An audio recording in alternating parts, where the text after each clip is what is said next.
Working Prime Minister, addressing you from the heating on max toasty warm comfort of my office at number 10.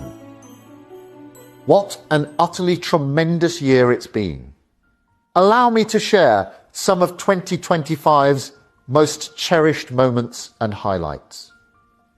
We waved goodbye to at least 10 more MPs amid a colourful bouquet of scandals. Major fraud, embezzlement, child abuse, hate speech, anti-Semitism, violence and thuggery. And even Epstein made the list. May he rest in peace. Rest assured, just as I did during my time heading the CPS, personally reviewing the evidence against my dear old friend Sir Jimmy Savile, I have meticulously examined every allegation against these MPs. And as with Jimmy, I found precisely zero evidence of any wrongdoing. Next up in May, some far-right, fascist, bigoted, lying bastard unleashed a vile and vicious rumour about Ukrainian rent boys. Utterly reprehensible fiction. The fact that two young Ukrainian men are currently languishing in prison for arson attacks on my home, with their trials postponed just as David Lammy abolishes jury trials, is, I assure you, pure coincidence.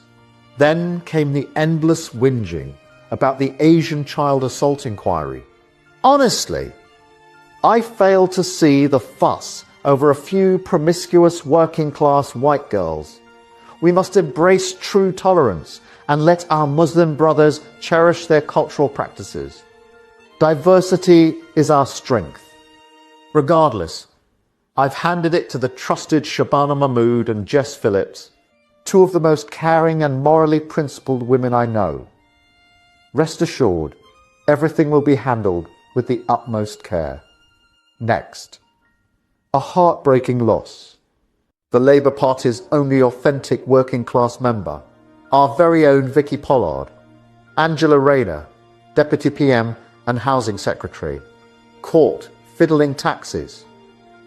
A devastating blow, but fear not, she'll be quietly reinstated in the new year.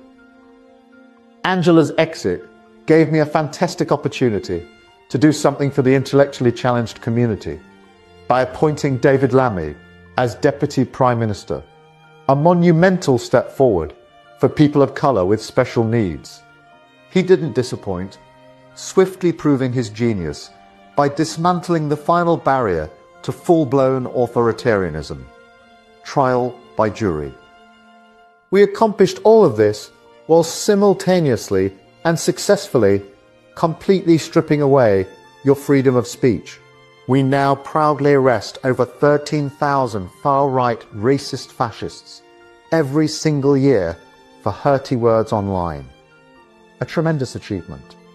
And soon, your freedom to move about, spend your money, and even access the internet will all be subject to government approval with digital ID. And last, but certainly not least, your magnificent embracement of diversity and inclusion this year. Migration has soared to heart-warming new heights, and you, the generous British people, deserve every bit of credit for the 5-star hospitality you've so willingly provided and funded. On behalf of our vibrant immigrant communities, I extend a profound thank you to you all. This spirit of tolerance has also shone brightest this year onto the most important people in our country, our Muslim brothers and sisters. What a triumphant 2025 they've enjoyed. We've witnessed truly remarkable representation. Out of a total of 24 mayoral positions within the entire country, 13 of these positions are now held by a Muslim. A fantastic achievement and a shining example of our vibrant modern Britain. We've also reached a remarkable new milestone. Over 2,300 mosques and some 85 Sharia councils now enriching our nation, all built and sustained by just 6.7% of the population. Extraordinary. it bears repeating. This dedicated minority of 6.7% has accomplished so much, and with my government's continued support in the coming years, will ensure they feel even more at home than ever before. It truly demonstrates what a small, determined group can achieve and change when the majority remains so generously accommodating and wholeheartedly welcoming. Let's also applaud the historic appointment of Shabana Mahmood as Home Secretary, the first Muslim woman in this vital role, overseeing immigration with such dedication and continuing her exemplary work in control of the Asian child assault inquiry. Thank you, Shabana, for your outstanding service. And a special commendation to London's Mayor, Sir Sadiq Khan, for his tireless efforts in making the capital even more inclusive and safer than they have ever been in history. This holiday season, his vision for winter holiday decorations has thoughtfully prioritized modernity and diversity, eliminating any trace of the words Christmas, Santa, and even Jesus, thoughtfully ensuring no one feels excluded. Well done, Mr. Khan. A bold, forward-thinking approach we can all take pride in. And let's not forget the progressive leadership in Birmingham, where figures like Lord Mayor Councillor Zafar Iqbal have championed true inclusivity, ensuring the city's decade-old tradition of erecting a Christmas tree is thoughtfully evolving, with this year's installation reimagined as a multi-faith tree, moving beyond traditional Christmas themes to warmly embrace everyone.